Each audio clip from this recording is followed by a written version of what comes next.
Ladies and gentlemen, the only disc golf podcast that comes to you boxed, bagged, and with a cardboard backer. It's Circle 3. What's up? What's up? It's Circle 3. Cardboard backing all day. Back those boxes and bags, ladies and gentlemen. Double bag it for all I carry inside that box. It better be bomb-proof. We'll see. We're going to test that theory soon. A little teaser for the future. I like your shirt, Chris. Thanks. I like yours, dude. I feel like I'm looking in a mirror. If really handsome mirror. If I was Canadian, like I'm looking in a mirror that shows a Canadian version of me. It's beautiful. Actually, I'm not For going those to of you lie. listening along at home, they are both wearing shirts. And Paul is actually here, ladies and gentlemen. What's up, Paul Blair? Not much. Cracking open the bubbles. Kerns, Nice. I've never noticed how similar our beard game actually is, buddy. Oh, yeah. I think yours could grow out better than mine. This is about max length. And then it looks patchy, Keanu Reeves. It's not good. I mean, I love Keanu, but I can't rock that patch beard. So, what are you going to do? So how's your week been, brother? It's been, it started really good. I played a lot of disc golf last week, had a great week last week. I've been dealing with like a tiny little fracture. I call it a broken bone. It's not a broken bone. It's a tiny little fracture in my foot.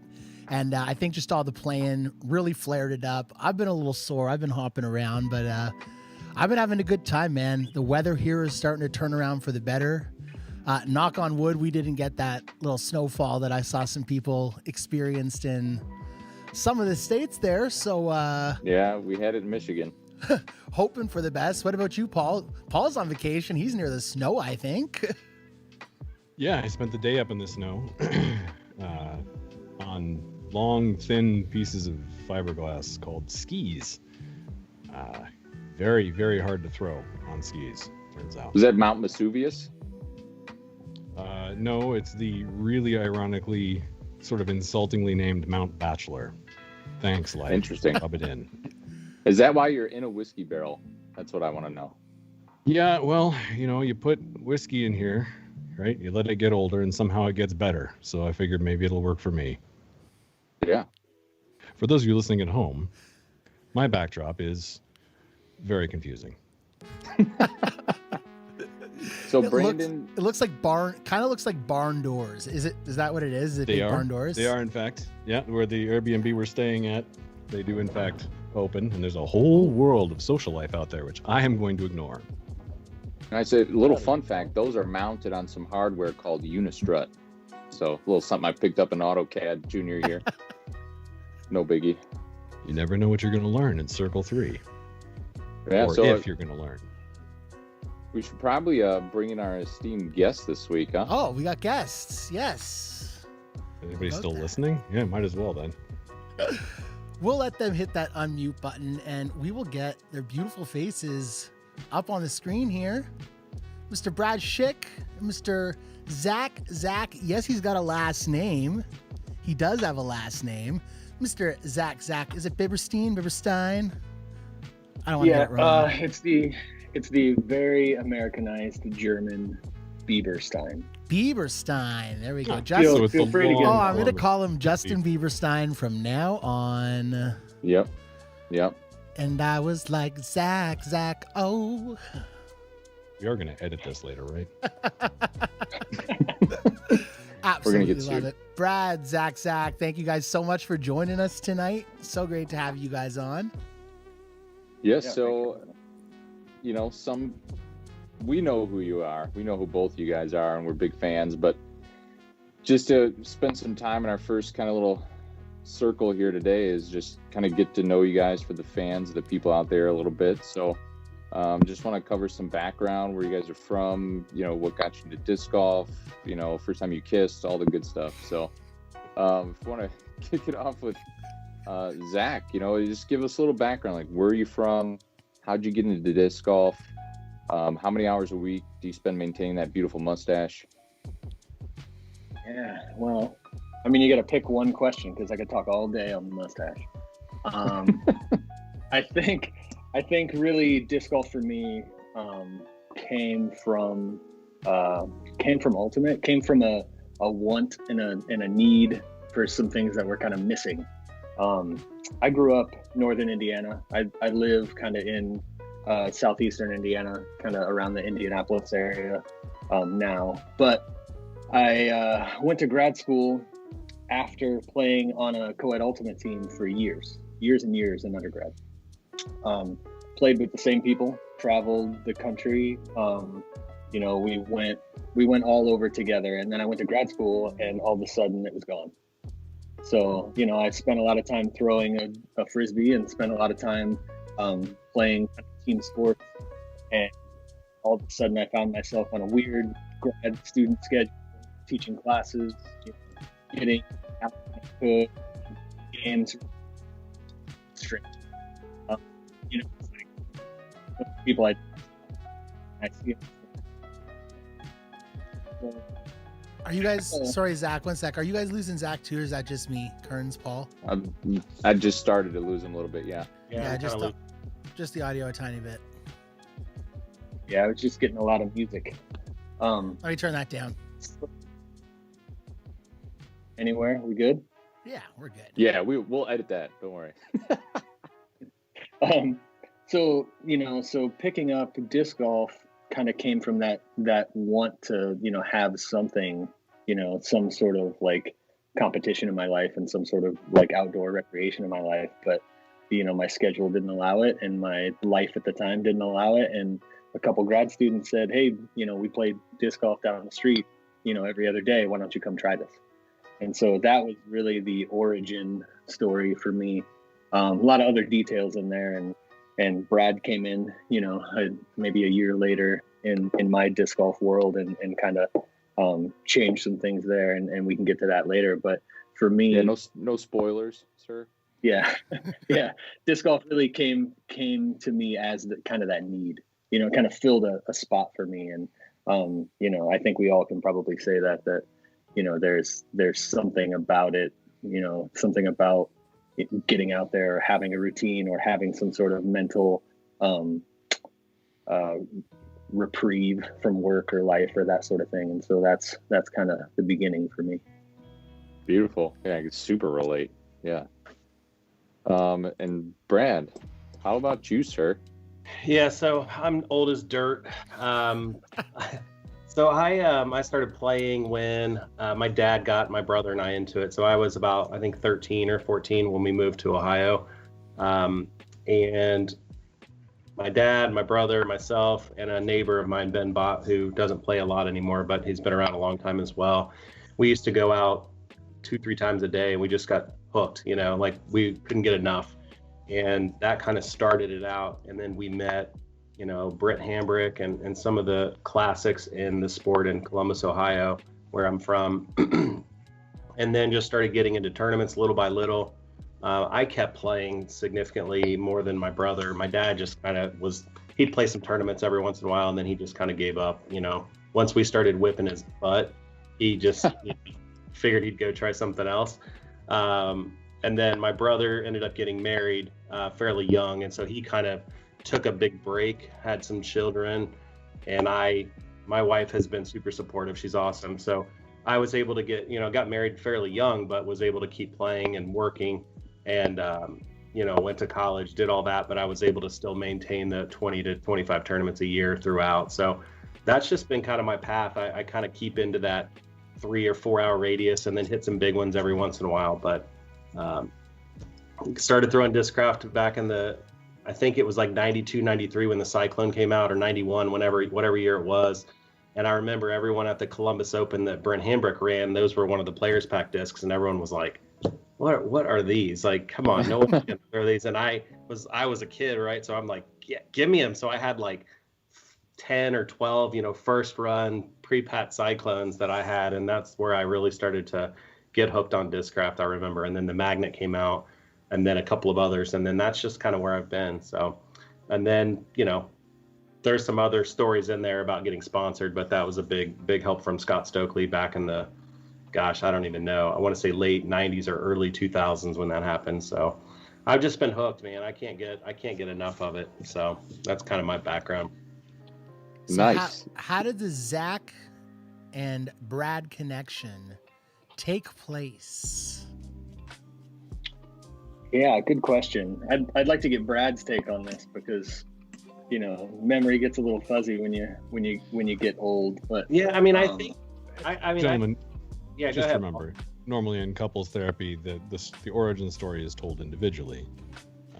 So if one of you should listen and the other should speak, let's be respectful. Yeah, so Keep us on track. Let me try this, Zac. Okay. Okay. Honestly, I don't really remember either. I mean, I think Zac and I just both were playing a lot, right? He was going to tournaments. We had a similar group of friends, and Zac took a big part in the club, started helping out with the Brett Hambrick Memorial. And I think just the combination of that, we started traveling to some tournaments together. And then unfortunately for Columbus, Ohio disc golf, Zac had to move.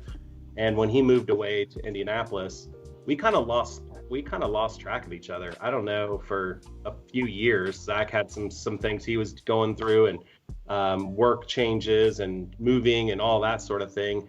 And I was traveling a lot for work as well. And I was in Indianapolis, and I think I just texted him and just said, hey dude, like, I'm in town, like, let's go get dinner or something. And he came, met me at the hotel. We went out, hugged, kissed a little, not really. He answered your question, Kerns. There you go. Yeah. But he did not. He said he was not playing any disc golf at all. And I'm like, well, what do you mean? He said, I've just been kind of out of the loop. But my bag hasn't changed in 5 years or more. And I was just like blown away. So I told him, I said, I'm gonna send you some discs, and if you promise to go out and play and start playing again. And he said, yeah, that sounds good. Nice. And then like Zac, maybe 3 or 4 days later, you got a little care package. It might have been 2 days later. Yeah. It was and quick. Then he's been like hardcore to the max. I mean, his bag was all the old stuff from I mean, it's funny to look back at his bag, you know, some really, really old stuff that he probably could sell for a lot of money now, but it's still there, and the bag hasn't changed much. But you know, my half of that story is, you know, the precursor to what Brad said is, he maybe doesn't know this, but he taught me how to throw backhand by showing me how to throw the buzz once. He probably doesn't realize that. So we were out. He was running a clinic at one of our courses. We had just put a course in at OSU at the campus, and he was running a clinic out there. And you know, I'm a kid who's a couple years into throwing a disc golf disc, and I'm just throwing whatever I can throw. Right, I come from Ultimate. I'm throwing a lot of forehands, almost exclusively forehands. And he hands me this buzz and says, you know, see how far you can throw this. And I throw it maybe once, and it came off my hand so differently than anything I'd ever thrown before. And it just went where I was trying to throw drivers and couldn't do a thing with it. Right. So that moment I realized two things. One, like, there's a better way to learn how to do this. And two, like, this guy really knows what he's doing.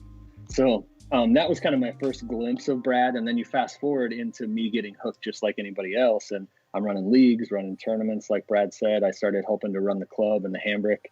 And then, you know, I did move for work.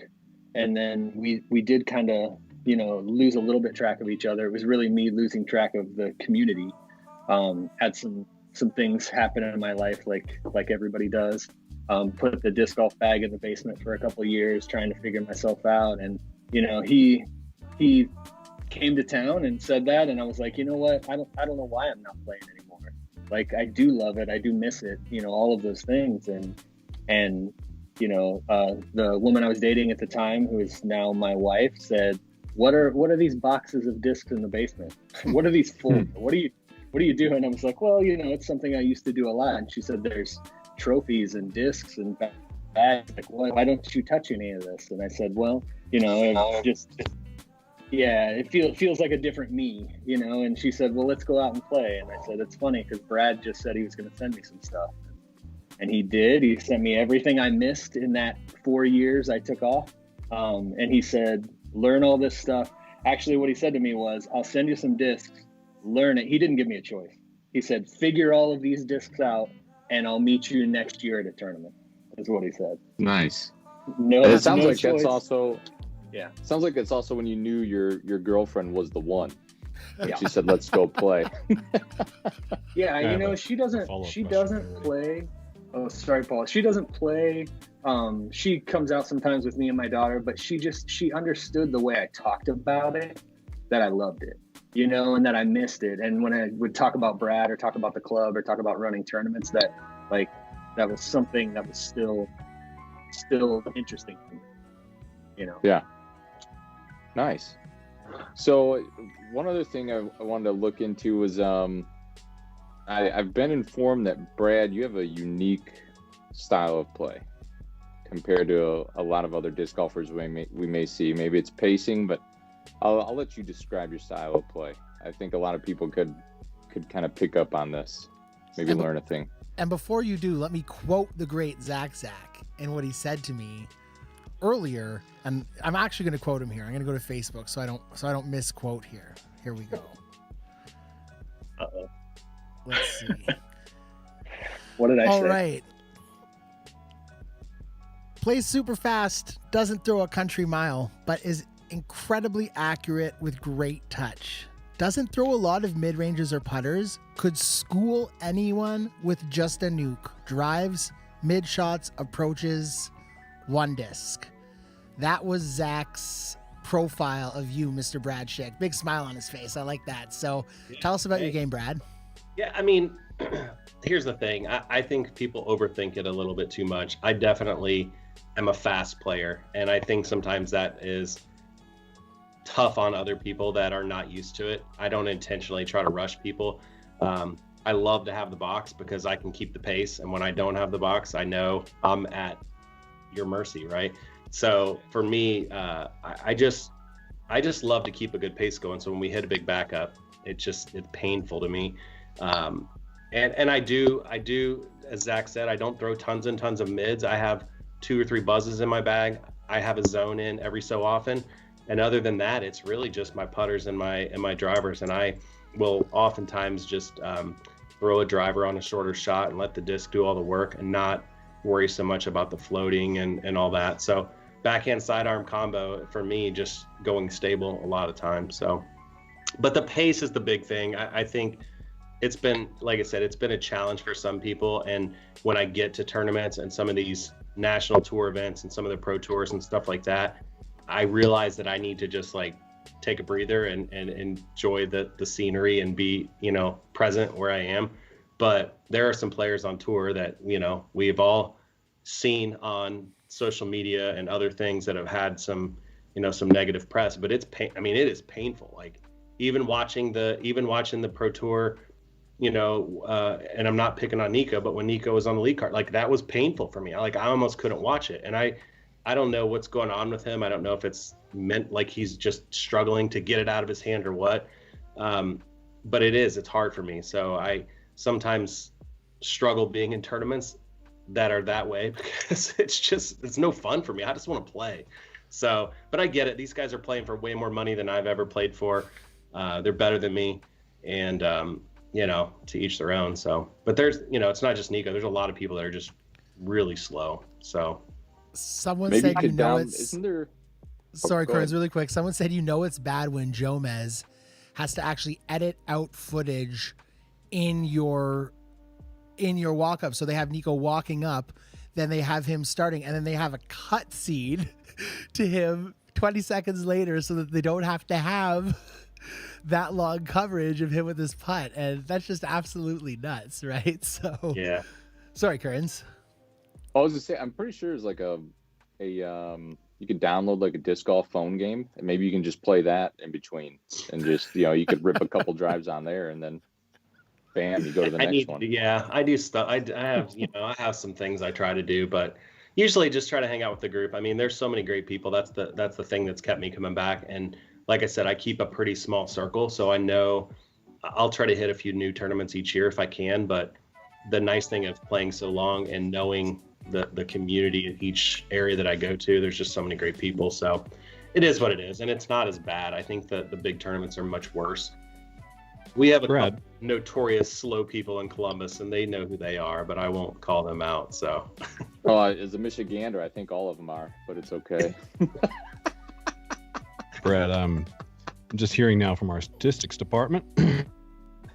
The statistics department, which, as you know, employs only the best, is saying that you actually do have a higher win rate per hour than Nico LaCastro.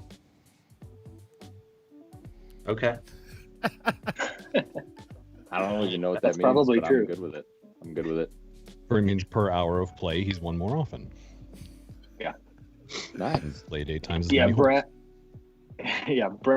Brad is one of the players that I think, has played for, for as many years as he's played, he's continued to win every year, all the time. Like he is known in the Midwest as being, one of those fixtures of guys who is always going to come out and dominate. And I think it's a really interesting thing to Brad's game too, is that, he has held a full-time job, more than a full-time job, and traveled a lot. The years that you were traveling, Brad, I don't think your disc golf game took a hit. You weren't out practicing, you were playing, like you just kept this going.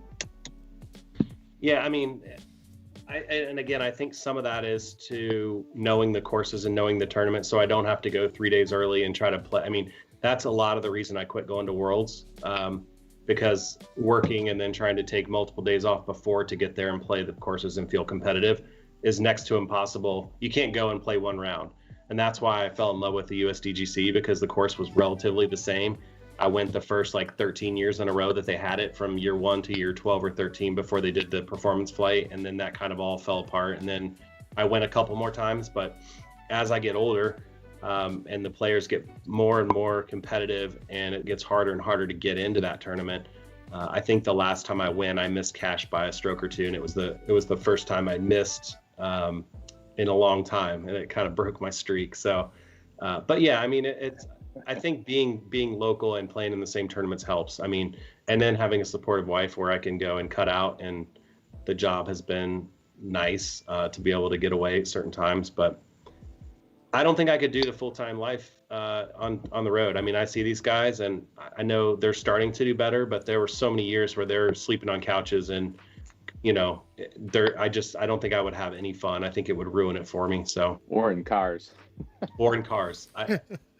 Yeah, I love my life too much. Like I don't take anything away from them. I know a lot of them are probably living the dream and they love it. I don't think it would be for me. I think I would burn out in a few months. I think it would be fun to take a long sabbatical at work and try a summer. But I think I just know who I am. I think I would burn out after 8 tournaments probably. So I like being able to go back to normal life and then go to weekend golf and be the weekend warrior, and then go back to normal life and try to do it again, even though at the end of the summer you start to burn out pretty good too. So nice. And then I would say we're about to go to commercial here, aren't we? Yeah, but it's okay. Before we move on to our break, I think we'll cover one more thing because I think it's a good time for it. So we were talking about being around for a while, Brad. I was talking to Zac a little bit about it, and one thing that really sticks with me is, there's not a lot of people I think that have been sponsored by Discraft as long as you've been sponsored by Discraft, that are currently sponsored by Discraft, right? So I'd love to get your take on what it was like initially when you came in with Discraft. I mean, you said it best. You had that cyclone. Everyone's like, what are you doing giving us one of these, right? Yeah. So the perception that people had of Discraft when you started being sponsored by them compared to today, what's that like? What's it like for you? I mean, I'll even allude to a couple of the things that, expectations of a sponsored disc golfer in this day and age compared to what it was like, in the past, and what that's been like for you. I think I got sponsored because I turned pro when I was 17 or 18. And then I think it was a year or two after that. So I was young, 19, 20 maybe. And I was the same thing, working full time and going to tournaments. Back then it was here's a few shirts, here's 50 discs. And I thought I was on top of the world, it was the best thing ever. They did support me though, going to tournaments, they would give you nice clothes and do things, but it was not the same. And I just think the way the game has grown, back then, it was Mike Randolph, Scott Stokely, Elaine King. There are still some legends that were at that level. Ron Russell, when he won the Worlds, things like that. There were still a lot of players. But as far as what you said, Brent, I don't know that there's anyone still on the team that I can remember that was back then that is still on the team. I mean, I'm probably wrong if I looked at the list, but I don't know honestly who has been there longer now. I don't know what that says. If it just says I'm really old now. But now it's almost like overwhelming to see. I mean, I think 2 years ago when Paul came on, that was the best year. That was the most support that I've ever gotten. And it was even after they brought Paul on. So like, I thought they're going to bring Paul on, they're going to pay him all this money, and then my level of support's going to drop. They actually upped it. You know, like they did more for me than they had ever done. And then the year before that, I think before Paul got here, they actually gave me, you know, a signature, because I threw the Big Z nuke. That was like my main disc. Like with Zach always everyone's like, oh, what are you throwing, a nuke? Imagine that, you know? Yeah, that one. So that year, you know, Bob kind of surprised me and said, he was like, hey, we want to do a disc, you know, you throw the Big Z nuke. We've never done a disc for you. Yeah, that one. Nice. Wicked. Yeah. And Bob, you know, he hooked me up and they sent me, it showed up at my doorstep, like 300 discs and with that stamp with multiple colors. And I was like floored. I couldn't believe it, you know? And that was like several years ago. And now, I mean, the sponsorship has still been phenomenal and they continue to add more great players and do great things. So, you know, there was a lot of years there where people, you know, the big thing was to try to be on Innova. And I still think Innova has an amazing team. They have great players, a lot of my friends. And even, you know, the other disc manufacturers have really upped their game. But there were definitely years where, you know, it was kind of like, oh, you're throwing Discraft. Now you can't find a Discraft disc anywhere. And I'm like, I was on there. I was throwing them before Paul Macbeth. Come on. Like, you know, oh, you hipster. Is Mike Rayleigh still on the team? I know he was Discraft for a long time. He has been on the team for a long. I don't know, honestly. I think he moved out to California, didn't he? Or is he in Michigan? No, he bought an RV and he just started hitting the road. He actually gave me like my first 2 disc golf lessons ever. Yeah. Mike is still a great player. I haven't seen him much out. I imagine he plays out on the West Coast a lot if he's there. So, but yeah, there's some interesting times for sure. So, small little advantage to knowing Brad before Discraft was Discraft, right? So things like this, you just go over to Brad's house and like these were in his closet. Let me see if I can get that on there. Can you see what it is? Oh yeah. For those of you following along at home, Zach is holding up a round piece of plastic. Yeah, it's green. First run buzz, baby. And it's round. Yeah, so these were just, you know, like Brad had a closet and it was like, yeah, you know, Mike sent me a pile of these. You know, the funny thing is, I don't know. I didn't know what any of the collect. I don't really collect. I have all this stuff, and Zach would be like, "You need to hold on to those. You need that. You know, like all this stuff." And I'm like, I have no clue. I mean, I really, yeah. And I still. But that was. I created a beast lately with Kim's. I created a beast lately with Kim Scott Wood after I came into his garage and saw what he had there, and I was like, "Yo, you got to join this Macbeth group I'm in." And then all shit broke loose with that one. Yeah. Oh, so but you created. So Brandon, you're the one that created my. You need to get a grip, man. Yeah, Brandon. So I have you to thank for my Tour Series Luna rival. Thanks, bro. Oh, man. Well, guys, we are going to take a quick break. We got to shout out our sponsors who we haven't shouted out yet on the podcast. Can't believe we went out this long without doing that. So huge shout out to Sweet Spot Disc Golf and the Wolfpack Discs. We cannot do this without them. Great supporters, guys. And we're going to cut to our first commercial break from Wolfpack Discs, do a quick giveaway after that. So stay tuned, folks, and we'll be back with you in just a second.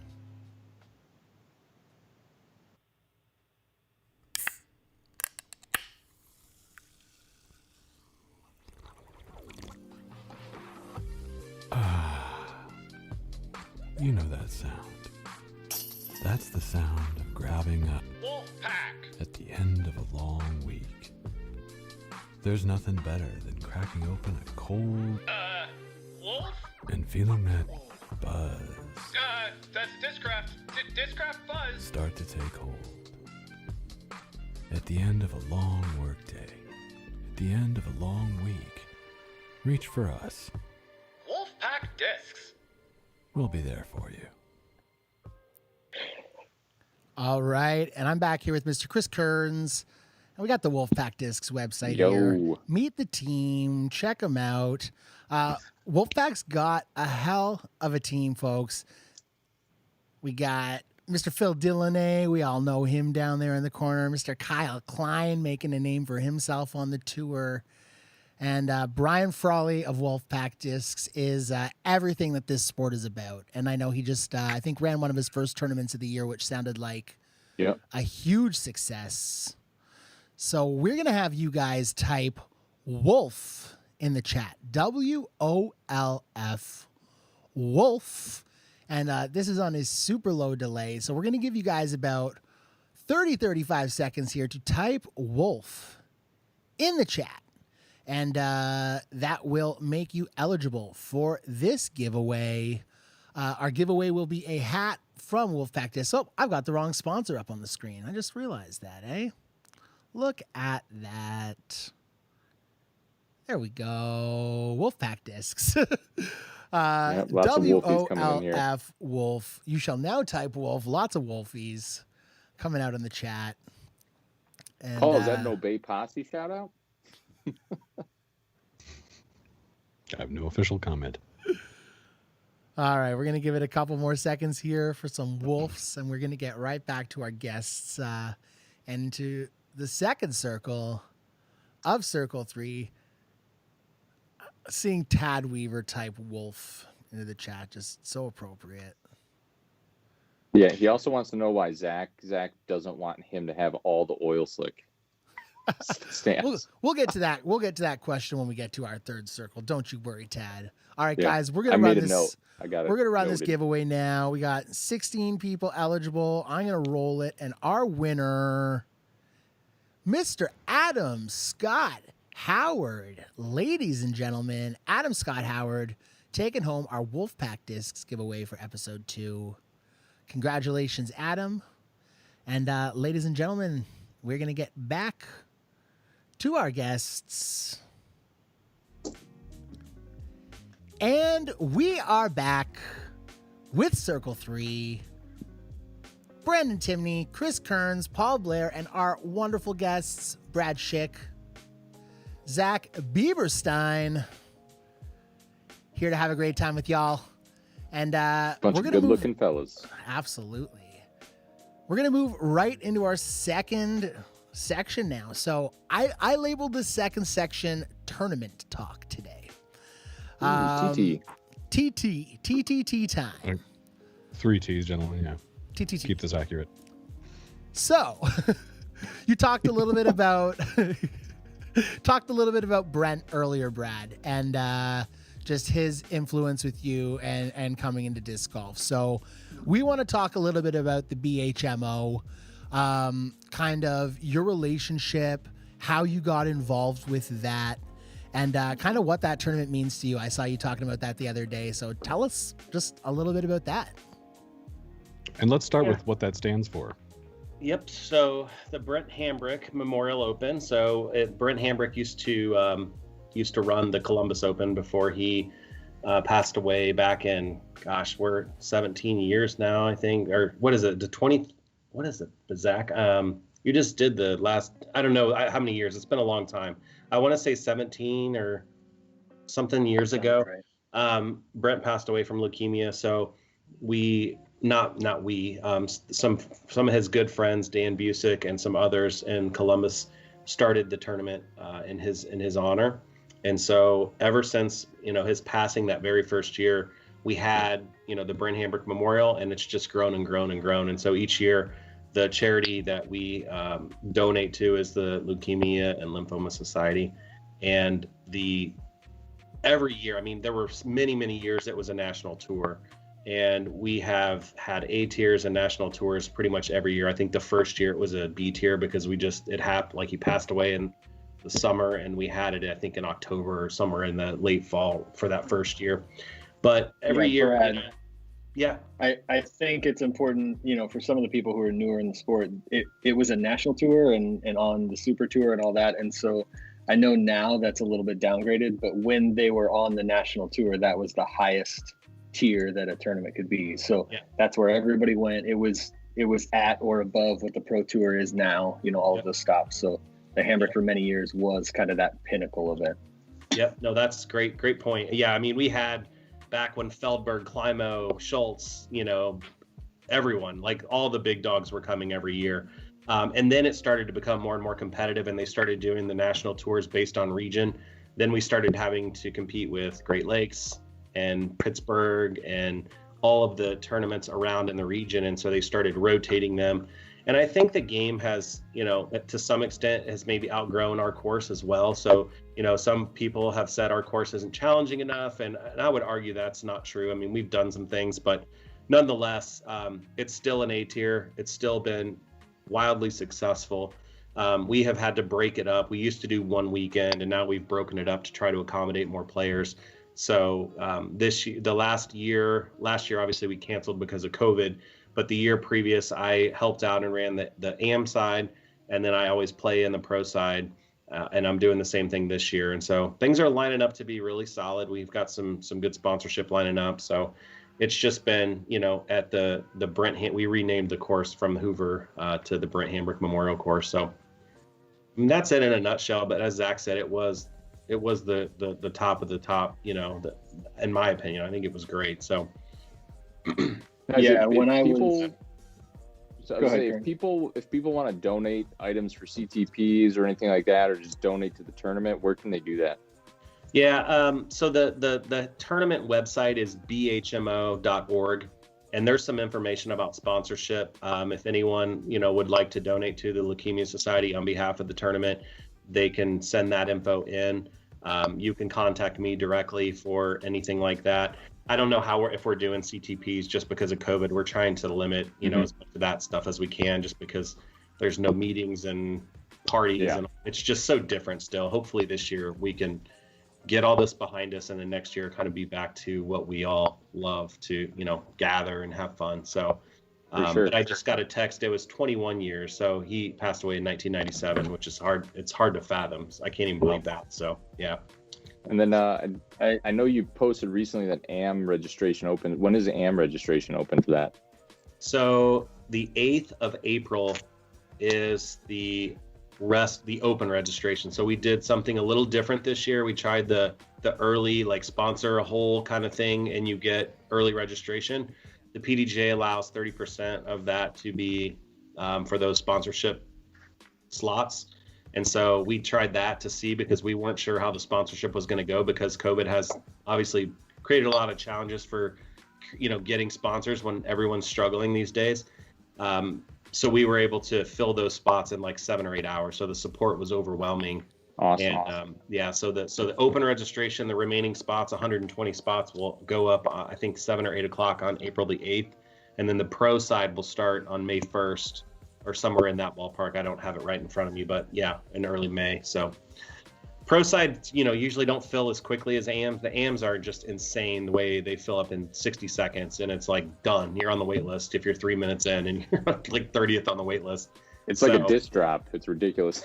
Yeah, exactly. Signing up for any tournament in Canada this year is literally like the 2021 Tour Series Luna Drop. It's like, get on Disc Golf Scene and hope to God you can process your payment fast. I mean, I'm logged and in get in there. I just registered tonight before we got on this to Ottawa, the Disc Golf Pro Tour, and I was like sitting there all logged in, just waiting, like, oh God, please, please, please, because there was only like 70 spots because all the tour guys are already in.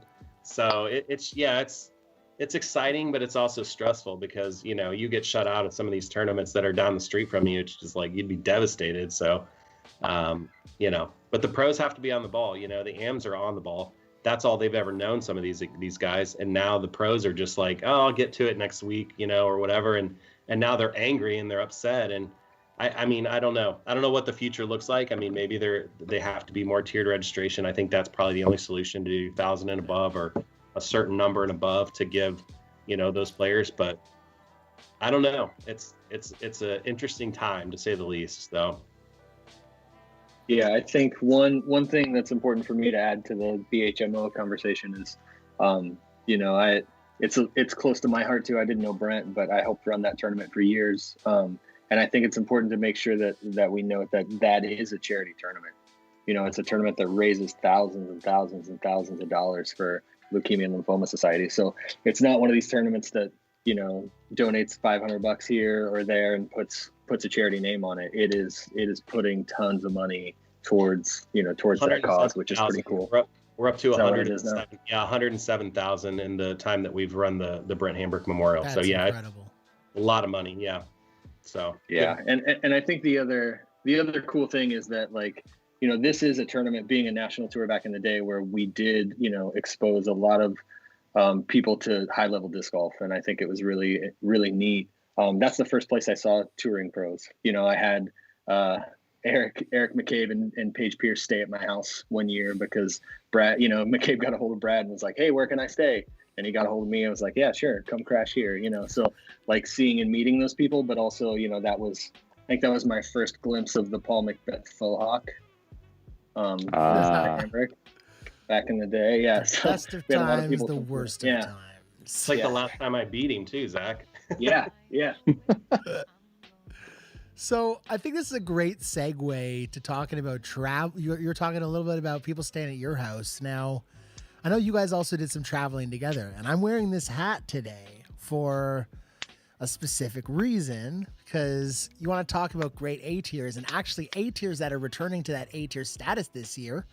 It is the Toronto Island Maple Leaf Tournament, and former Toronto legend Ken Little is back to running the Timmel tournament with Paul Bellia, Mr. B, and the old crew is back at it, and we got announcers for all the players when they're teeing off, and these guys are really the OGs of Toronto, and they know what's up, and we had some people take it over and do a great job for years, but now that the island's not flooding anymore in the spring, it's super fantastic. Unfortunately, COVID killed it last year, but Brad, you've got some history with Timmel. I know, Zach, you came along. I don't know if it was 1 year, a couple years, but tell me a little bit about how that little piece of Canada stole a spot in your heart, Brad. So, interestingly enough, I don't have the stats in front of me. I don't really remember. My memory's not great, but I want to say that the what was it called? I want to say it was called, I don't think it was called the Toronto Island Maple Leaf. It was the Toronto Island Open. Yeah. Back when Mr. B ran it. I think it was my first pro win ever, and it was like in 97 or 90 something, like early. And I remember going, not understanding what I was getting into. I went with a couple of guys from Ohio, and it was like the best time of my life. I played with Jeff Moulton, you know, that's when he was like top dog on the island. He's still a great player, and some other folks. And I won, and I was like completely blown away. I played in a final 9. I was completely nervous, and I just remember the experience of the island and the Canadian, you know, the group of Canadians that were just so friendly. And it was just, I mean, I was like, this is like paradise. You know, you take a ferry over to this island, and it's like the most beautiful place in the world. And from that point on, like, I went almost every year. So then my wife started coming along once I got married. Her family has come many times. And we probably, I don't know how many years we went, but there were years that it was, you know, a big A tier with Nate Doss. And I mean, you guys have had some of the best on the island as well. So, but that's where it all started for me. And then I think the last year and the year previous, there's always so many competing tournaments now that it's been harder and harder. And I did not realize you guys were an A tier this year. I think I'm actually signed up for an A tier in Indiana on that same weekend. I believe, is that the same weekend as the Three Rivers? I'm not 100% sure what weekend it is, but I'll hit you up with some info after. I think it is. Yeah. It's going to be devastating if so. Mr. B and all the guys back in action. So yeah, it's just such a good time. I mean, the cookouts, you know, hearing Paul come up with the craziest stories for every single player, and the walk-up music and everything, like, it's just too much. Like, it's too much. So, and I don't think for people that don't know, like, the Toronto Island Open wasn't just this like small A tier that a couple people came to. There were years where Avery Jenkins, just like you, Brad, I think really fell in love with the island, and he just rallied some of the best pros in the world. Like, I know there were years where you had Ricky and Yuli and really young Ricky and Yuli and a young Slayer who lived on the island, Mr. Kim Scott Wood, and Avery, and Yeti, and am I missing anyone?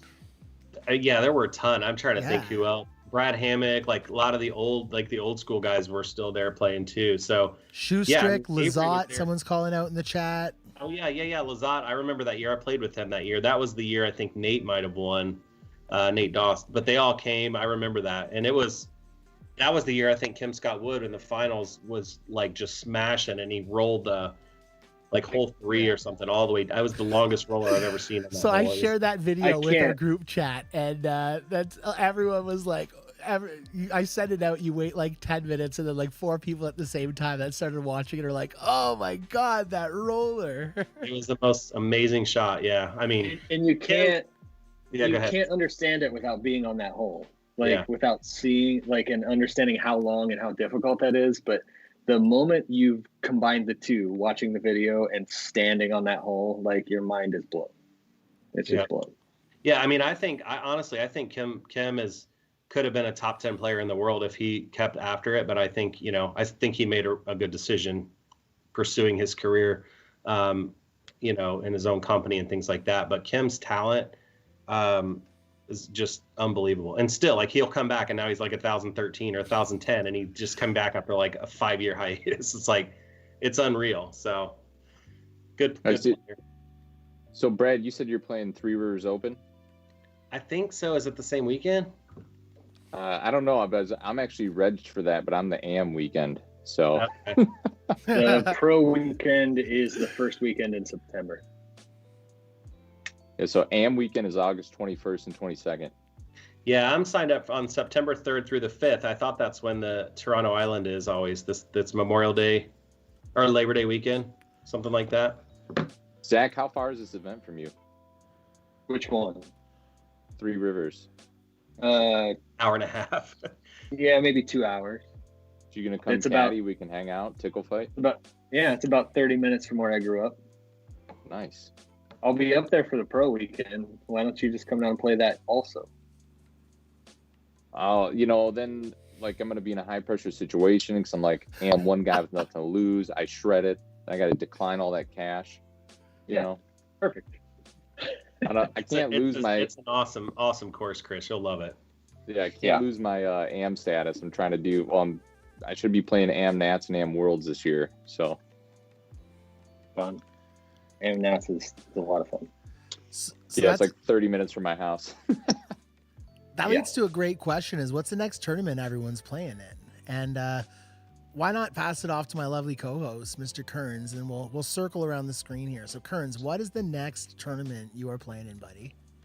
Oh, luckily I have disc golf scene pulled up right now. So, funny story, I'm registered for 2 tournaments this weekend because I was on the wait list for both and had to hedge my bets.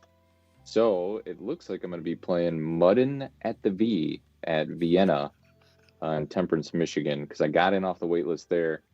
I was trying to play Birchfield and Bloom. Birchfield's where we had one of the big A tiers in Michigan, where Paul and Garrett had that big battle a couple years ago. But I don't think I'm getting in off the wait list. So it's going to be Muddin at the V down in Temperance Saturday. Muddin at the V. It's going to be muddy. Interesting. And it'll be at the V. So there's 2 Yes. facts. We have Muddy V. All right, Zach, are you also mudding at the V? I'm He's mudding not. at the I'll see if I V. can get. I'll see if I can get on the wait list. I'm gonna spoil Brad's because he's actually right now.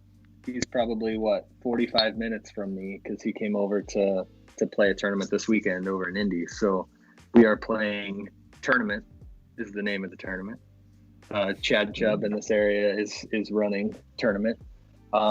He runs most of the stuff in Hamilton County, which is where the club is that I help run. And so Brad's coming over to play a couple of the courses. One of them is our big B tier course that we run a giant tournament out every year. And then I saw the list today. We've got a couple legends on the list. So the first is Mike Randolph. He's coming over to play. He lives in the area, but he hasn't been playing a ton in the last couple of years, and he's kind of increased that and shown a bigger presence. And he's a great dude. If you guys don't know Randolph, that's another, Discraft legend and another disc golf legend. He was, top 10 at every tournament back in his day when he was living in Colorado, and he was second or third in the world, Brad? I can't remember. Multiple times. Yeah, the guy was always in the top 5 of almost every A tier back in the day. So yeah, so he's coming to play, and then I'll let Brad introduce the other ones. He's got a special connection there. Oh yes, Scott Stokely came in town. He's doing a clinic tomorrow. Yeah, so we might try to do some YouTube content tomorrow if we have time. Maybe play some holes or do something. He's such a character that you never know what he's got up his sleeve. So I may just not even bring a camera, just because might just get you in trouble. But yeah, Scott, I think he's playing Masters, which kind of sucks. That's why one of the reasons I came over. So maybe Saturday morning, Randolph and I can just move over to Masters real quick and not let him, have a choice. But why don't you move him back so he can play? The last time I played Scott, he actually beat me though in a playoff. So, and that was about 3 or 4 years ago. So he's still got mad game for being in 50 or whatever he is. I don't know how old he is. That video he just filmed with Simon, where Simon's like, yeah, I got this guy with me. And he walks up to the tee, and I've never seen someone so casually flick a 380-foot hole. He just walks up and literally in a casual walk. Mm-hmm. Flicks it. Did you see him throw the one under the leg to the water? Just insane. And it's absolutely crazy. But on a serious note, I've been watching some of Stokely's newer instructional videos he's been putting out, and the one he put out the other day about facing forward when you throw a forehand, thinking about it more like baseball. It was an amazing video, and I feel like I've got a good forehand, but I love when pros don't butter it up and you can do this so good. He's just so no bullshit and do this, don't do this. This is bad. Those guys that do this? No, they're no good. Don't do what they do. So he's awesome. Yeah, he's been around a long time. He knows the stuff. So he's crushing it too. I mean, those seminars he's doing, if you haven't heard, he's doing all day seminars. It's a $300 fee, but you get 8 hours of content, an hour, and then there's lunch and video before and video after. And the people that have gone through those seminars are just eating it up. I mean, they're loving it. So it's good for him. Obviously, he's making it worth his while to do all the travel and overnights and things like that. And I think that, folks are getting a lot out of it themselves. So it's pretty awesome. The game has grown. I mean, the demand is there. I've told a lot of local pros, you could do lessons in your city just by putting your name out there, and people are going to be all over it because there's just nothing out there for anyone to do. My brother's the one that talked me into doing some lessons in Columbus. He's like, you should do it. People know who you are. I always laugh because I got lessons on ball golf years ago, and it was at some local golf club or some golf center. Paid the guy $70 for an hour. I have no clue what he told me. I have no clue who he was. And my brother was like, they can look you up. They know who you are. They can see your stats. You have credibility. You should do it, And it was one of those things where it just felt awkward because for years it was just yeah, come on, let's play around. But if you start giving up hours out of your week, there has to be some give and take. But it's been interesting. So Scott's doing well. That's amazing. Well, we're going to take our next commercial break. Shout out our other amazing sponsors, Sweet Spot Disc Golf. And Sweet Spot. Katie and Don have been incredible, and they've been slaying it. I've been watching their social. They've been getting pallets, not just pallets upon pallets of discs in the shop. And you're doing it right when people are traveling. I think they said on one of their posts the other day, 3 hours to come check out the shop because they heard about all the hype of just how awesome the store is and how amazing the experience is, because it's run by two people who just care so much, not just about selling discs, but about getting discs into the community, about growing disc golf in the community. These guys will literally jump on any opportunity they'd have to sponsor stuff, and not to get their name out of there, just because they want to see the disc golf community grow. So we couldn't say kinder things about Sweet Spot Disc Golf. And Katie and Don, we love you so much. So we're going to cut to a quick commercial break for Sweet Spot Disc Golf. Gather round, children. I, Ganfrolf, will tell you a tale of the times before. Of a legendary place, the sweetest spot in all the land, where circles of plastic would appear, glowing from our screens, and with the ritual of the cart, they would appear days later at our doors. The richest colors, the finest discs, and the kindest people. Oh, it truly was a sweet spot for disc golf. Some say this place still exists, its vault sealed, the treasures glittering inside, awaiting the great prophecy of Tuesday and Thursday at 7 p.m. Eastern Time. And that comes again. I hope you will be there. Sweet Spot Disc Golf. So good, our advertising department writes fan fiction about us. Sweet Spot Disc Golf. I absolutely love that ad. Why can't I turn the music up? There we go. And this is the Sweet Spot website. Give it a browse, ladies and gentlemen. Fantastic website, super clean. And if you don't know about it, Tuesdays and Fridays, you've got the vault. Head to the vault on Tuesdays and Fridays. They drop new discs, and they are absolutely super hot. And we're going to get you guys to type SWEET in the chat. SWEET. That is sweet. SWEET.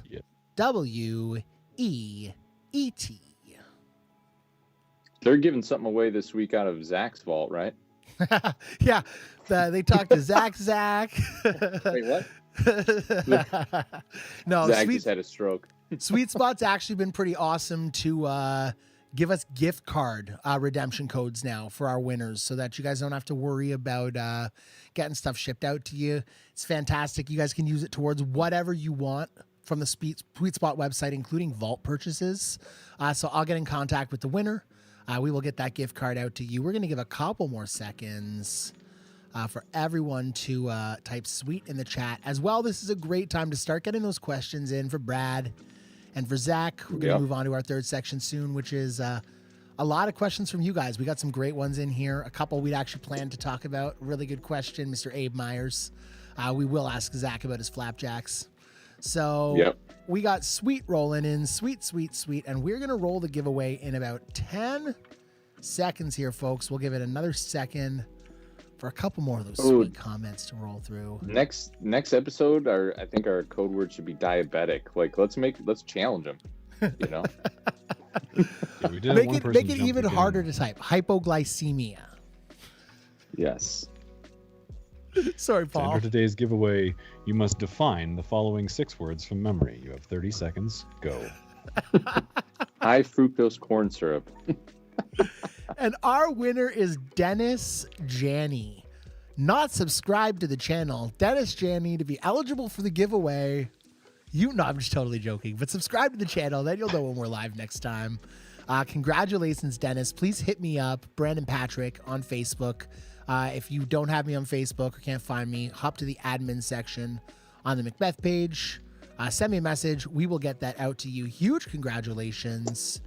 And thank you so much again to Sweet Spot. And with that, ladies and gentlemen, we're going to get back to our guests. So let's have some fun here.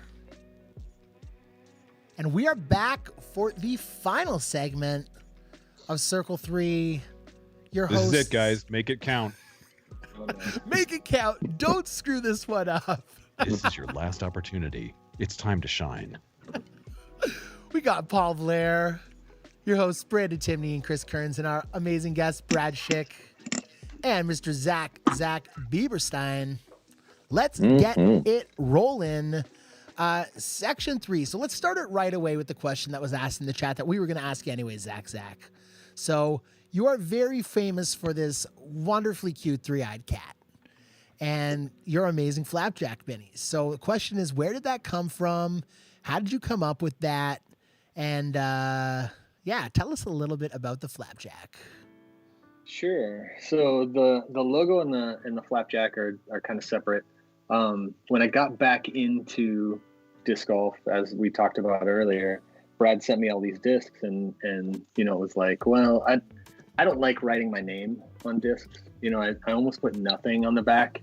I probably get that from Brad, because here's Brad's mark right there, right?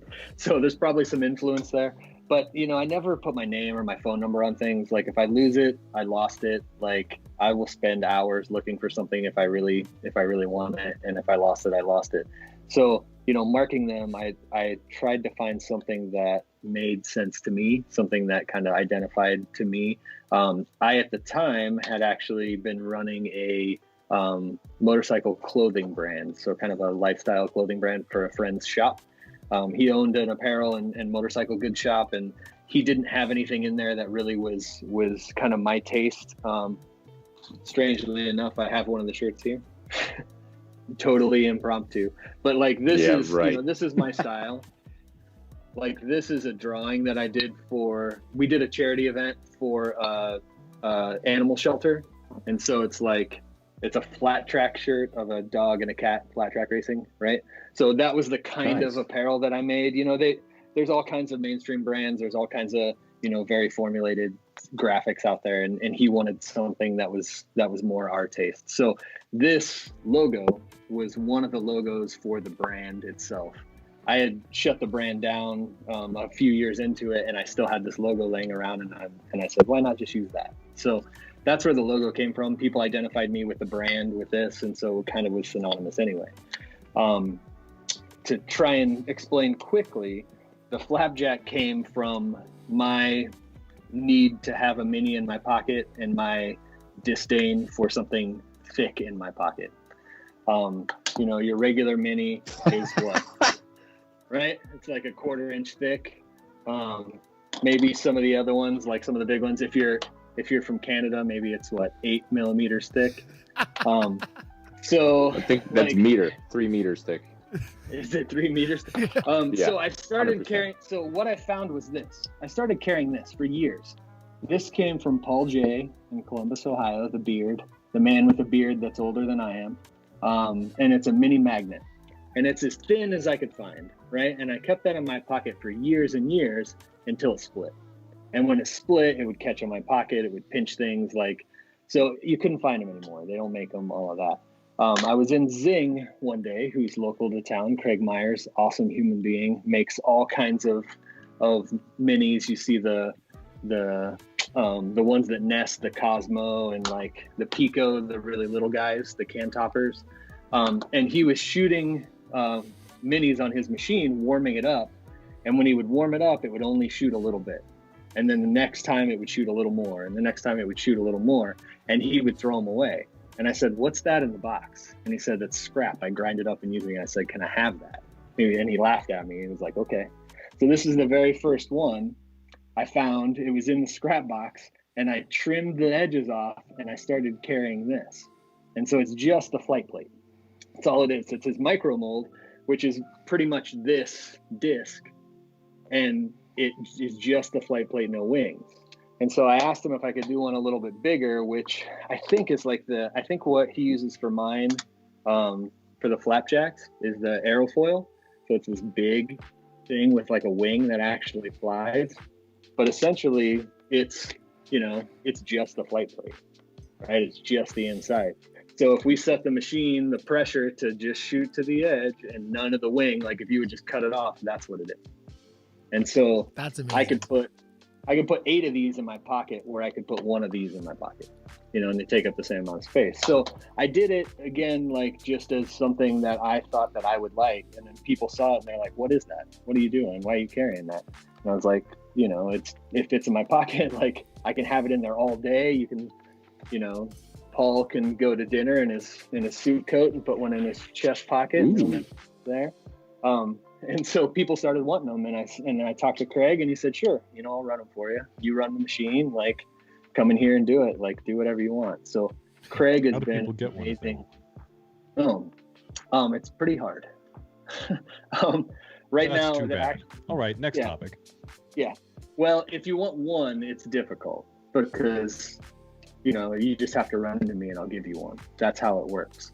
If you want to do your own, Craig will run them. Craig will run any of his minis with your custom stamp. I know a lot of people are doing that. Craig's an awesome human being. He supports our club, all of our tournaments, all of Indiana Disc Golf. But, I've run, I think 3-4 runs of these now. So the original actually had like the flapjack, like the pancake stamp on it with a little pat of butter and everything. You gave me one of those. You gave me one of those with a Wonder Bread pat of butter. It's disgusting. Yeah. And then I ran a set for myself that just had kind of this heart logo on it. Ooh.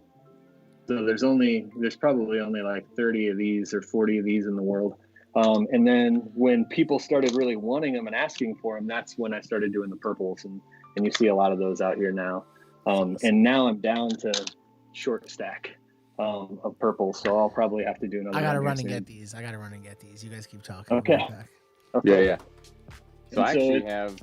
Go ahead, Kurt. Oh no, I was just saying I should have brought it up here. Poor prep on my end. 850 rated move, but that Tour Series Luna that I have that you stamp for me is in a special box. It's in there with like the Chris Pickwell die and some other super cool ones. Don from DFX sent me one with a custom stamp, so it's super cool to see that people just have kind of that little piece of artwork that they put on there, and that TS Luna is not going anywhere. Nice.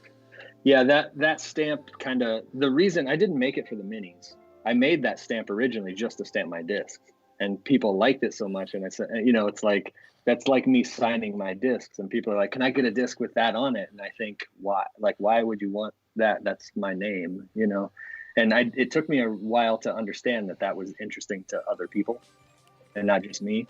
But now, I do stamp just with Craig. I stamp all of mine, and then I stamp a few more here and there, and once in a while they get out. Not very often, but once in a while they get out. Nice. Well, enough about you. No. I've got a Zac Malta in my bag.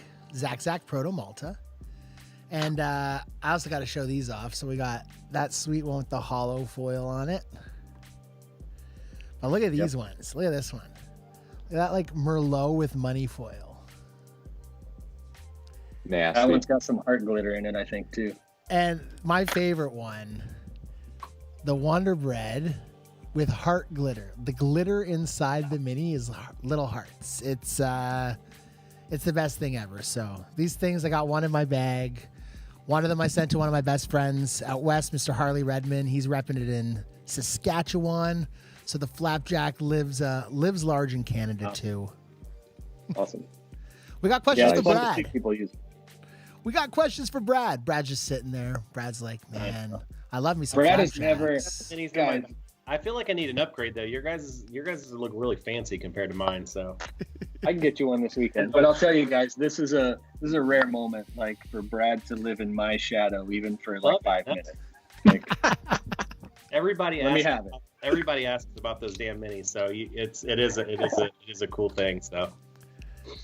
So Mr. Danny Droger is asking in the chat for us to ask Brad what his most memorable tournament win is. Well, I mean, it has to be the Hambrick when it was the national tour. It was, I don't know, I think 2008 maybe. I think 2007 I got second place. I lost to Nate Doss. Nate Doss beat me by a stroke. It went down to the last hole in the final 9.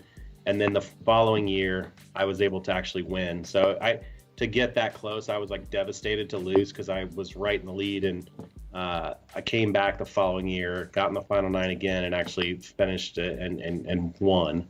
So that's probably, I mean, just because it's my hometown and growing up watching the Columbus Open with the best players in the world at that time, then to be able to play in that same final 9. So that probably has to be the number one right now. So nice. And, what would you say is your least memorable win? I mean, they're all memorable, Paul. I don't know. There's been a couple of wins, so I don't remember a lot of them. The spring fling at Christie Lake. Oh, that was sweet, actually. Big shout out to VW Dave, Disc Golf Ontario legend. I know you've played that a couple times too, and I think you've been responsible for rallying some of the U.S. troops to come across to Hamilton and play in the spring fling a couple times. But that is definitely a fun tournament. They do their best to create a monster and turn Christie Lake into a pretty fun course. Love it. Nice. Paul, what's your most memorable tournament win? Do we have another Paul on the show? I just wanted to give A you little attacked Zach- here. Zach, did you I want to won rapid the fire Beaver Open Paul with a couple? footbag tournament in 1999. It's the longest running Ooh. footbag net tournament in the world. So there's that. Fun facts about Paul. I like that. We need more. Don't diss on net footbag. Zach, here's an interesting one for you. Okay. And I know you've probably been prepping for this one all week. So, yeah. So, Paul, Brad, myself, and Brandon, we're all on the Easter egg hunt. What's our player rating as Easter egg hunters and why?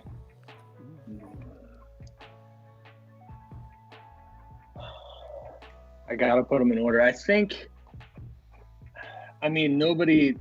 You would think that there would be a weakness for Brad and something he's not good at, but I've never seen him slow at anything ever. Like, he does everything fast, everything. So he's gonna be hard to beat. I think the only way that he could be beat is if Paul distracts him, and I think Paul has a. I think he's really like on his game there. So I think Paul might be the top of the list here if he gets under Brad's skin, distracts him a little bit. You're a close third. I think Brandon is just. I think he's too caught up with just everything else.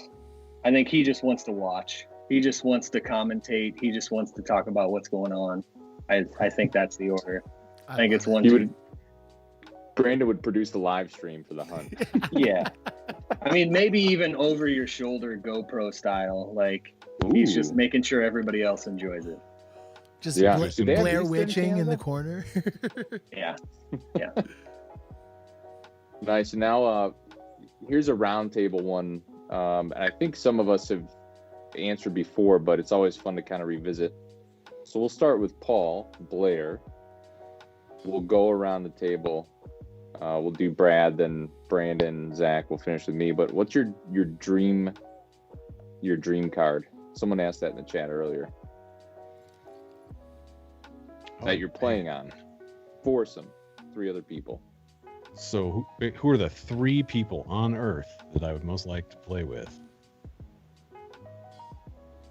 That's a fantastic question. One for which I must say I'm not really prepared. I think it'd have to be who's sponsoring us this week?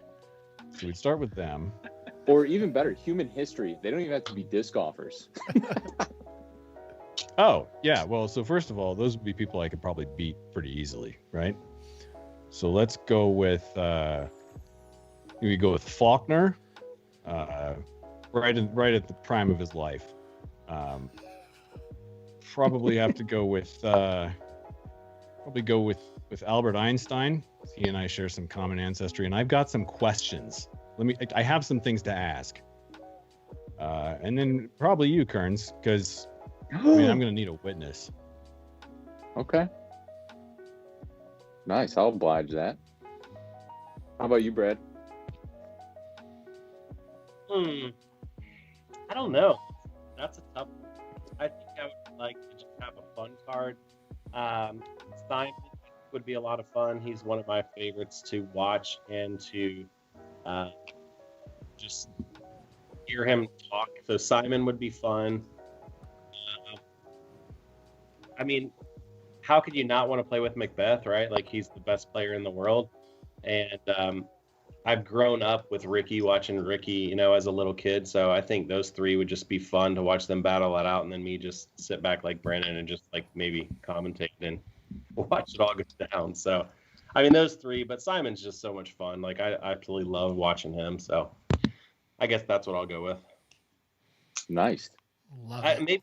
Maybe Brody too. Like I'd love to watch Brody. I've only seen him play live like once, and I'm fascinated with that guy. Like I think he, not to sound like a big, huge like groupie, but I think what he's done for the game in such a short time is just exceptional. So Nice. I think he'd be fun to play with. Yeah. Yeah. How about you, Brandon? All right. I would love to play with Paige. I would love to see someone that small throw that far. And just here, honestly, I've seen a couple play with Kim a few times and never got to see real, no offense, Kim, real top tier pros play in person, right? And hear that snap off the fingers and just see that happen. So I'd love to play with someone like Paige.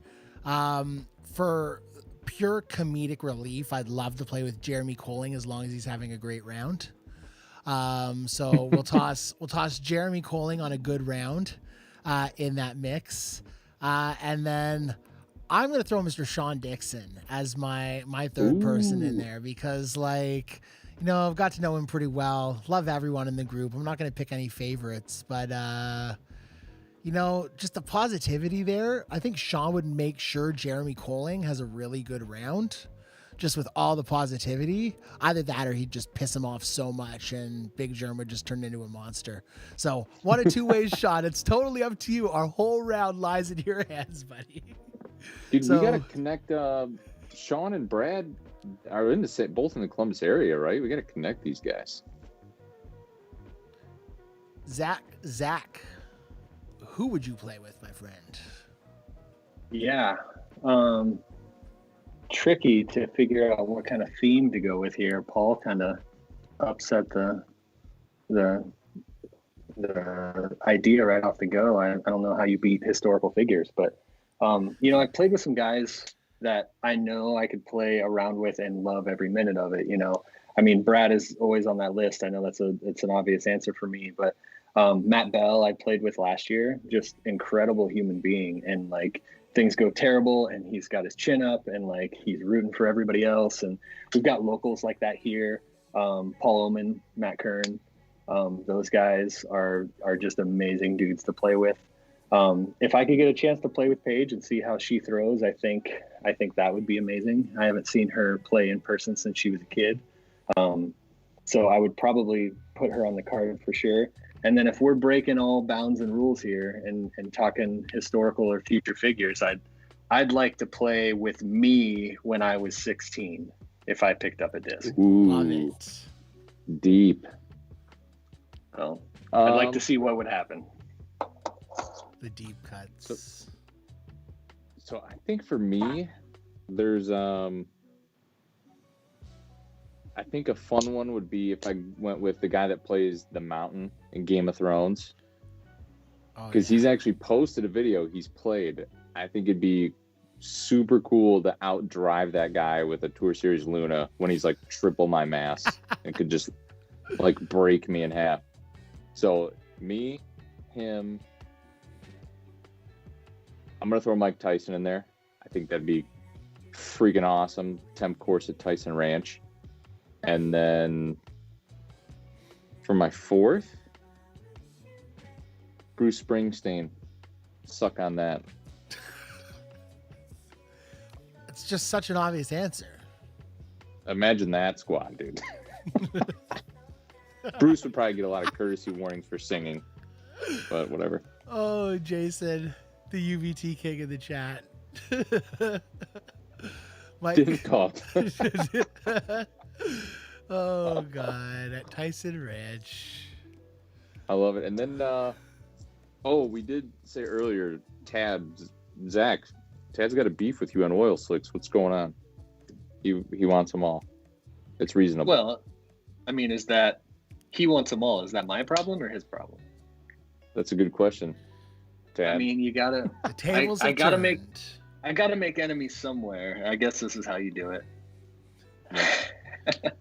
I think we all just, you know, he can't win all the time. He can't have everything he wants. He's gotta learn to lose once in a while. Yeah, he's got his clover discs too. I mean, I know. Yeah. He knows how to find me. I don't know why he doesn't say these things to my face. Yeah, well, keyboard warriors, you know. Zach, while you're in the middle of the screen, I think you've got a box there. Did you open that box up yet? Ooh. I didn't. You want to see it? Yeah. So, and I'm going to do I my best didn't. while you're opening this box to explain what's going on to our guests. So Zach's going to open up a box here, and this box came to him live from Mr. Chris Kerns. He actually just sent it to him like a pizza delivery live here while we were on the podcast. It was pretty amazing. And Chris and I think Max's brother, if I'm not mistaken, or I don't know if it was Max's brother, but Chris and some of the crew from their hometown put together a wicked diaper round for Max, and they raised some decent money and to help out Max and Nikki. And in the process, an incredible photo of Mr. Max Halibut was captured. And instead of just posting that photo to Facebook, Mr. Kern said, why don't we immortalize this photo? Yep. Well, the COA. So we got a COA here. All right, you ready? Oh, it's beautiful. Yeah. In all its glory. Look at that packaging that Chris Kerns did on that disc. Those of you following along at home, first of all, you won't get it.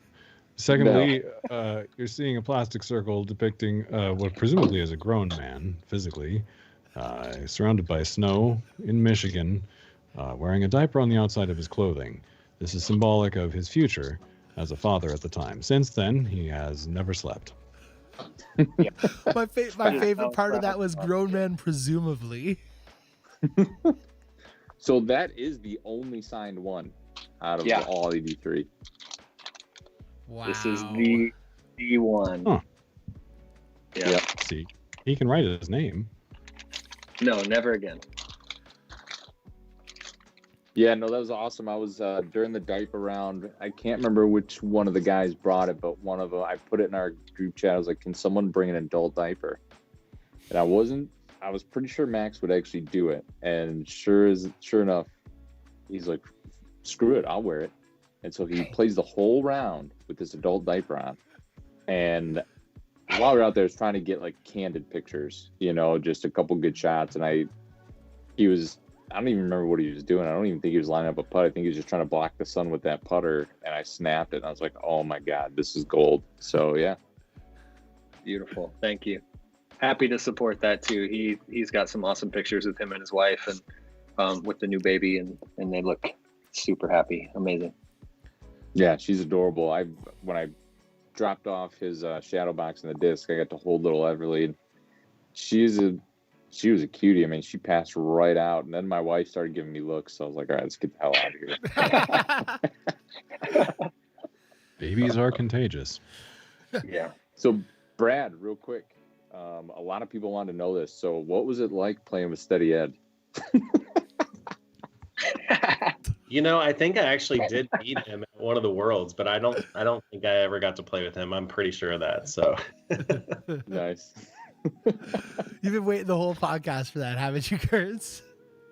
Like a couple weeks, it's not a big deal. that's funny. I like it. Oh, man. Well, I mean, you did start off by introducing yourself as old as dirt, so that pretty much makes everything else fair game. I'll be 44 this year, so it's not dirt, but yeah, I feel it. Back when we first started, the Masters division was 35. I think you had to be 35 to play Masters, and then I don't know when they actually changed it to 40, but I remember thinking 35, like that's like a lifetime away when I was starting out, and now I think 40 makes sense. I'm not a huge fan of the 5-year increments until maybe you get over like 60, but I just think we're dividing the divisions up too much personally, but that's probably another podcast. So Yeah, if we're talking, take away my only way to win. If we're talking age, Kerns, what's your PDGA number? 56700. And Brad, what's yours? 7992. Ooh. So, Brad, that leads me to a question I'm actually curious about. What What for you determines whether you're going to sign up for Masters or whether you're going to sign up for Open in the tournament? Is it the people signed up? Is it how well you know the course and whether you've played there before? What factors do you take into consideration for that? Yeah, so I think I haven't looked, but I think I've played maybe 5 or 6 tournaments since I've been eligible to play Masters. I think it's like 5 or 6 or 7 maybe. I still want in my mind to think I'm still competitive and Open in most tournaments, but there are now, like last year I played in 1 or 2 Masters where, you know, Ricky was there, Calvin Heimberg, like all these guys, and they were there several days before.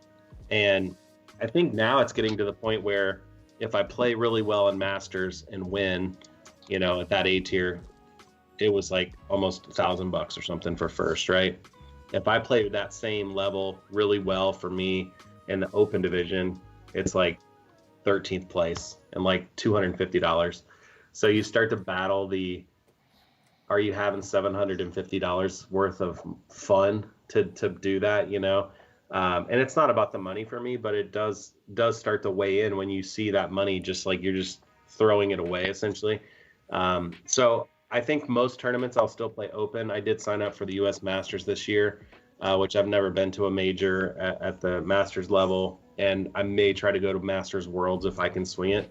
But, you know, if the top 15 guys in the world are at the tournament, I just don't see the sense for me to try to compete with them, because I know they're at a level that, you know, they're averaging, the rounds that they're averaging are some of my best rounds anymore. So I'm okay with that. So, but it sucks. Yeah, it sucks. It really sucks. The thing is, I say this even as a Masters player and somebody who's like run a couple of tournaments here and there. I just wish they would charge less for the Masters division and add more money to the Open and not make it such a hard challenge. Like when I see tournaments that have the entry fees exactly the same, you know, I just prefer, like, if it's an A tier, make the pro side $130, $140, make the Masters $90. Yeah. Like, you know, add more money to the Open.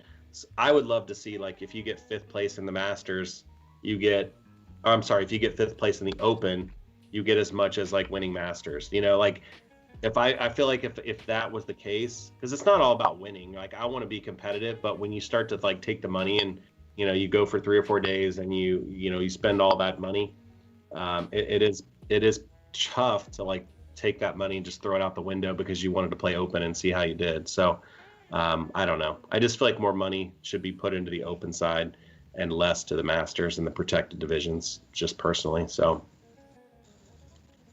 for sure. Probably not a popular opinion to the Masters players, but we had another question for you, Brad, in the chat, and we will wrap it up soon. And thanks everyone for sticking around. This has been such an awesome time with you guys tonight. What's been the coolest change to disc golf since you started playing? Wow. I think just seeing, you know, when I was younger and I would go to tournaments to go see Ken Climo or to go see Barry Schultz or to go see Scott Stokely or whomever it was, we would have to go 5, 6, 7 hours away to Bowling Green or to, you know, one of the big tournaments, right? Go to Worlds, fly somewhere to go to Worlds, and you'd see those guys once or twice a year and get to watch them, and just seeing them in person was like kind of surreal.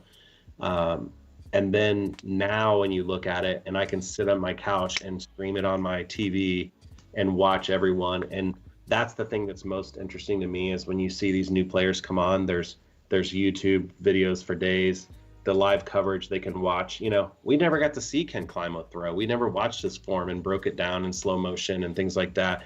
So it was just, you'd see him live and then you would learn from the guy down the street and just take his word that was the correct form, you know, and now you can watch the best players in the world. So I think that, you know, I wish the money had gone up a little more on tournament winnings, because there are tournaments back in the early 90s and mid 90s that have the same payout as they do now.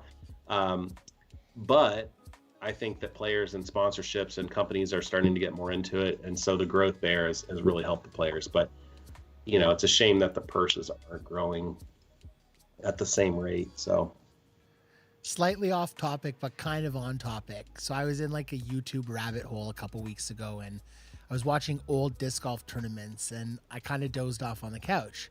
And I woke up and I guess it sequenced into like the 2001 Mini Golf World Championships was kind of where the YouTube rabbit hole. And the top prize was like $109,000 for the freaking Holy crap.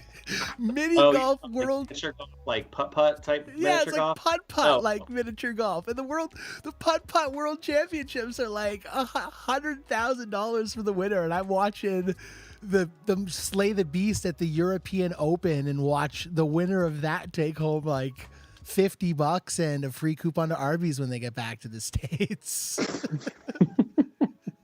70 Yeah. frequent flyer miles. Yeah. So it's I tough. know what you're saying, but it's very cool to see the increased sponsorship and awareness from bigger companies and bigger media, which is really neat too. And the more exposure disc golf gets, the more some of that bigger money will want to come into the sport. So I think it's pretty great. I agree. Yep, 100% agree. And I think we're getting there. I mean, you just in the last 2 years, I feel like it's stepped double, from where it was. Just watching the new players come into the game and the new contracts, and watching Macbeth outgrow a contract in less than a year. I mean, that's just fantastic for him and for everyone. I think it's putting the other companies on notice that this is what these players are worth and this is what they're bringing in. And I think, the other players should appreciate what Paul did, right? Like he's just showing, here's what I'm making, here's what it is, and this is what you guys can get too. So I think it's exciting time for the younger generations that are up and coming. So there could be a guy we don't even know right now that's 2 years out that's going to be the next Paul Macbeth. That's the crazy thing, and it's not far-fetched. You look at these young guys, Kyle Klein, and there's all kinds of people you don't know that are regional that are unbelievable, that if they got out on the mainstream they would blow up. So it's pretty cool. I love it. Wild times. That's gonna wrap up our evening. And before we do, we always like to give our guests a chance to kind of say one final thing. So we'll turn it over to Zach. Zach, for a sec. Any final thoughts, Zach? Zach, thank you so much for being on tonight, brother. Yeah, I appreciate it. Thank you. I don't mind living in Brad's shadow. I'll do it. I'll do it for the rest of my career. Be on the podcast when Brad's on. Anytime he's back, go ahead and have me back. But he really he really laid the ground for a lot of people. He won't take credit for it. He still runs. He stepped up being a pro disc golfer and now running tournaments again. He gives lessons. He's showed us all the way to be not only a great disc golfer, but you can be a good human at the same time. So I owe him quite a bit, and he'll be as modest as he wants to be on here, but he'll still have people like me telling the world that he's the real deal. So thank you. That's awesome. Well, Oh yeah, that's and Zach, thanks for coming on, dude. Because Zach, you're in my opinion, you're one of the funniest people I interact with on social media. Like even in just via private messenger, like you freaking kill me sometimes with the stuff you say or do. And one of my favorite unboxing videos all time is the silent one you did. That was freaking legendary. So Appreciate pleasure that. to have you on with us, man. Hell yeah. I think the speed one where he forgot to set the timer maybe even tops that silent one. That was also excellent. Yes. Well, Brad, I know it's hard to say anything nicer about yourself than Zach just said about you, but why don't you wrap us up with some kind words about Zach? Yeah, so you guys, you don't know Zach as long as I have, but Zach's one of the same. I mean, everything he said kind of back at him. Zach will do anything for anyone. He's helped me out a ton too with artwork and other things besides just being a good friend. So, what can I say, right? He will. You guys online, you see him, you know his face or his name or his little logo or his flapjacks. That artwork is via Zach, the US logo, which is really cool. But Zach's done a lot for disc golf in Ohio, and then he did a lot for disc golf in Indiana, and I think we're all benefiting from him. So not to make it a huge love fest, but yeah, shout out to Zach for all his support over the years too. And then for you guys and Discraft for helping me out over the years. They've really, helped me kind of continue on the path that I'm on. And I'm just glad that there's so many more people now like getting into Discraft and kind of falling in love with it. So so shout out to them, and I'm looking forward to your guys' podcast. I didn't realize we were number 2 the episode, so hopefully we don't wreck this train. No, this is so. You guys train are is freaking rock rolling. stars, man. Keep Cool. trying until we get it right. I got to get to Columbus and get around with you, Brad. And then Zach, I know you've proposed, you've jumped in on Trash Talk for some challenges against me and Max. So you're not only going to what I heard, Kerns, was Canada versus Michigan versus Zach, and Brad. So whenever, wherever, me and Max are there, we're bringing 2 diapers, and y'all are gonna poop the bed. So, Chris, are you doing the Lower Peninsula Open? I'm actually helping staff that event. Oh, okay. All right. I signed up for that. I thought maybe we could get around in there or something. So Well, we'll figure it out. If you get up early or something, we could practice, because we're doing the combo course layout that you're gonna want to see. I would love to. Yeah, so because I've already played it, and I'm working with Doug from Huron Valley Disc Golf and Scott Sproul with my home club, Washoe County Glow. So yeah, I'll be there helping all weekend, man. I'll see you there. Let's do it. All right. Sorry to derail you guys. Don't worry, we love it. All We right, have no Brad, rails. Zach, we will say goodbye to you, and hope you guys have a fantastic night. And the 3 of us will wrap this up. So thank you guys again so much for joining us, and we'll talk to y'all soon. You. Thanks, guys. Hell yeah. Have a good night. Thanks, guys. Thank you.